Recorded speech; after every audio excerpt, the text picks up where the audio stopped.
Яра Мила Блустар е ефективен и природосъобразен тор за почвено приложение, съдържащ азот, фосфор, калий, сяра, цинк и желязо, подходящ е за основното реене на всички земеделски култури.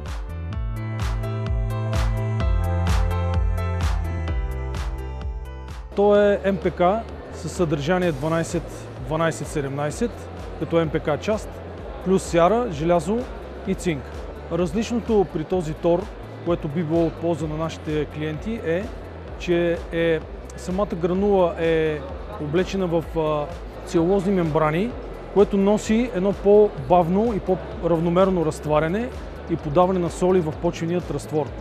Яра Мила Блустар представлява нова стабилизирана комплексна гранула с контролирано освобождаване на основните хранителни елементи.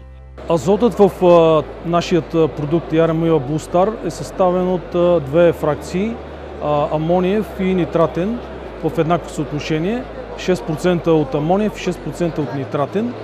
Фосфорът, както всички МПК-та от серията Яра Мила, е малко по-специален, има две форми. Едната е P-Extend, която позволява по-дългото подаване на храна за растенията, а другата е ортофосфат, който е по-бързият фосфор. Това го прави един много добър източник за храна на растенията.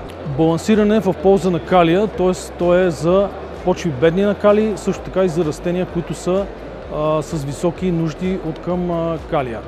Технологията на производство е Nano-Osmotic Release. Има специални мембрани, които ни дават ефекта на контролирано отделяне на хранителните вещества и повишаване ефективността на продукта. Те ги защитават от загуби и блокиране и дават постоянен поток от контролирани и гарантирани хранителни вещества за земеделските култури.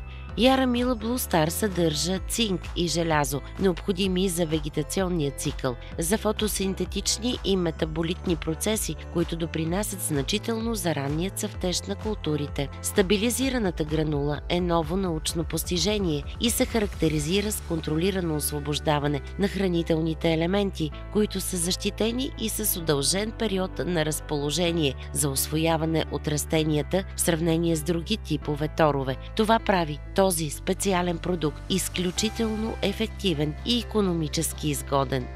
Торът е с добра гранулометрия, което дава възможност за много добро разпръсване в ширина. Позволява да бъде прилагано с всякакъв вид торовнасяща техника. Не се влияе от температура, може да се прилага при всякакви условия на външната среда. Ползваните мембрани са ограничени, биоразграждащи се и не замърсяват природата. Създадени са да хранят растенията в рамките на една вегетация. Частиците на хранителните вещества са такива, че преминават през мембраната на етапи, следвайки нуждите на културите. Качеството на гранулите позволява равномерно разпределение, дори локализирано. Може да бъде използван при пшеница, царевица, слънчоглед и повечето зърнени и зеленчукови култури, които биват отглеждани на пазара. Яра Мила Блустар най-добре е да се внася в началото на технологията на отглеждане на културите с сеитбата или с разсаждането.